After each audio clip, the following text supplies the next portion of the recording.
In this edition of The Big Story, several people show up at a candlelight vigil held in Yorton, St. Catherine for Christopher Knight, better known as Shaba, who died in a nasty crash in Linstead. The Candlelight, me never know that Chris has have like so many friends because me was always away from him because me was always trying to make ends meet. So this gathering now, it just show me that he was loved and still loved. And there are lingering concerns that there was no ambulance available to take the crash victim to hospital.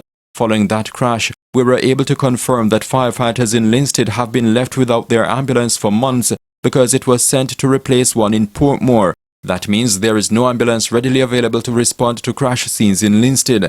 We encourage you to subscribe to our channel right now and stay with us as we go beyond the sound bites and the headlines on this, The Big Story.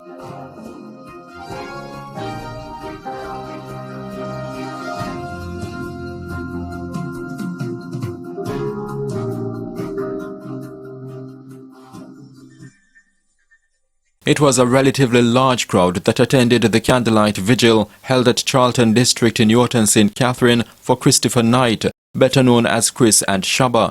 The size of the gathering is being touted as an indication of how much the crash victim was known and loved. The Candlelight, me never know that Chris has have like so many friends because me was always away from him because me was always trying to make ends meet. So this gathering now, it just show me that he was loved and still loved. Good youth, loving, kind, the one that you have some will love him and some don't, you know. I hope and you don't know as a young people. But you see the crowd here tonight, it can show say him a good person in the community. A good person in the community right now. You see, because he is people. You see, and you have miss.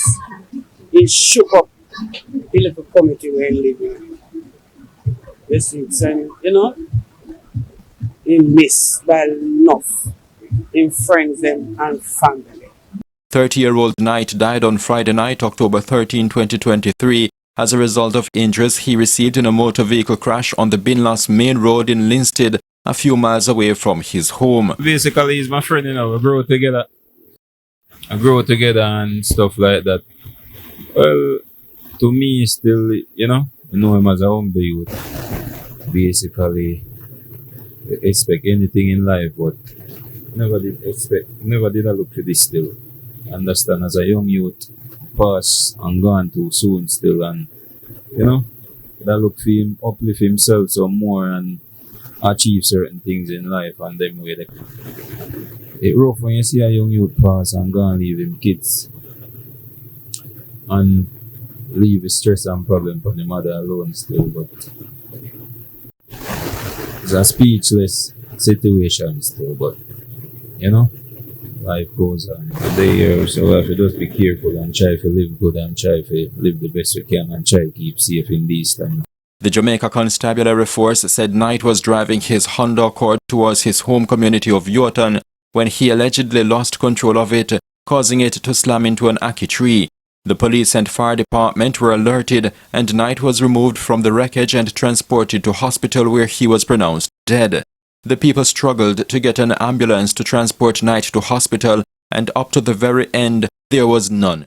The Beacon understands that the ambulance, which is usually made available to the Linstead area through the local fire station, was sent to serve Portmore months ago and it was never brought back. That means the firefighters in Linstead are left without an ambulance to respond to crash scenes like the one where Knight was killed. Knight's maternal grandmother, Elaine Steer Burton, said she heard about the situation regarding the unavailability of the ambulance, adding that it is not satisfactory. We feel cut up about it because ambulance from the first him get the accident and the ambulance should be on the scene, but there is no ambulance themselves on the scene. Because so the people them said no ambulance on the scene. So I just a firefighter. Them come render assistance to take him out of the car and then take him in a vehicle to the Linstead Hospital. I say so. No wasn't there. Steerburn was the one who helped to raise Knight and his older brother since they were babies and their families were living in Spanish Town, St. Catherine. The family migrated to Yorton in 2003 and has been there since.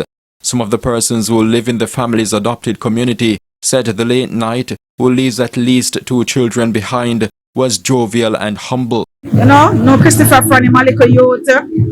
From him come in the district near us. My sister run a business place nearby, and you know he has become a part of the family because of my nephew. Auntie them call me because him just come out with house, they eat, they drink, they sleep, everything, you know. And Christopher's gone. Really going to miss him. He's so jovial. When I talk about jovial and vibes, man, Christopher is it, man. Christopher make you laugh all the time. And because of that, we appreciate him. And to see that, you know, they really grow up beside we. I then come here as a stranger when their mother died. And we get to love him and his brother. You know? Just want to say, rest in peace, Christopher. You're not hearing me, but, you know, rest in peace. Meet John Ross Brown, otherwise called Little, the brother with whom Knight grew in both Spanish Town and Yorton.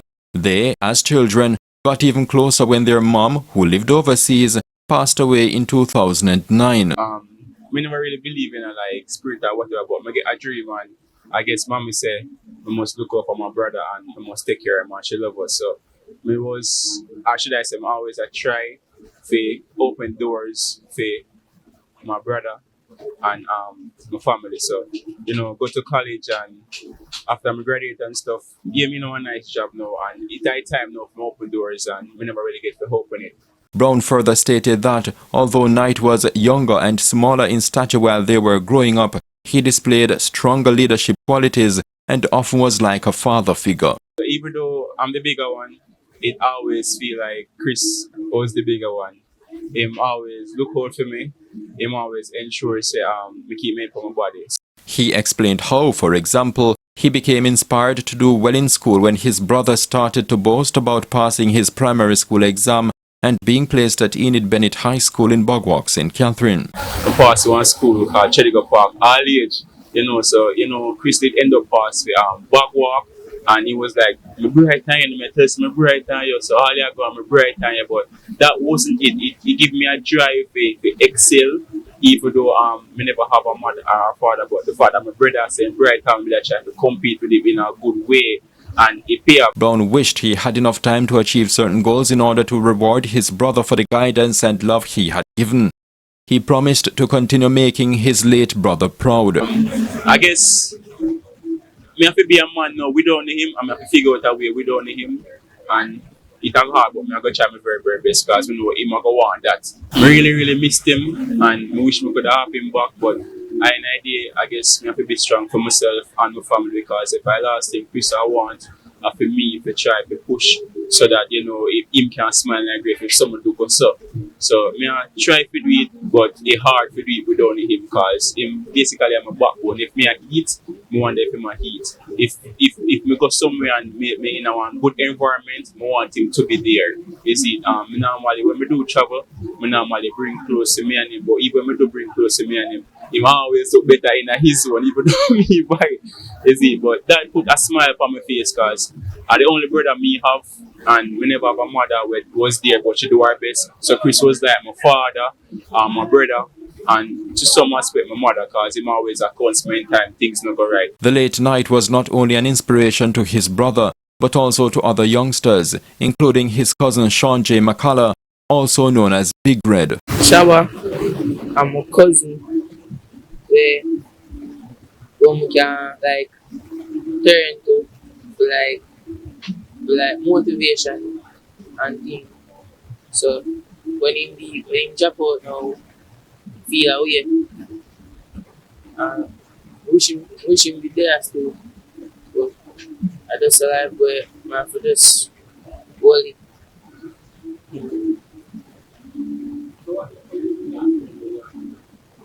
Last memory, you know, say, see him there, when him did, I gave me and me have to for online, but him did there up here and me down my yard, and to him did I play the game, he didn't know say him, then he turn on him mic and him say, yo, be great. So, you know, last time I never talked to him. Yeah. And next Saturday morning, we get a call saying they Saturday morning. Carlton Blake, uncle of the deceased, said the relatives in Jamaica are not the only ones reeling from the loss. Those abroad are also hard hit. When I got my peeps in the States, and right now they're crying, tearing up, man.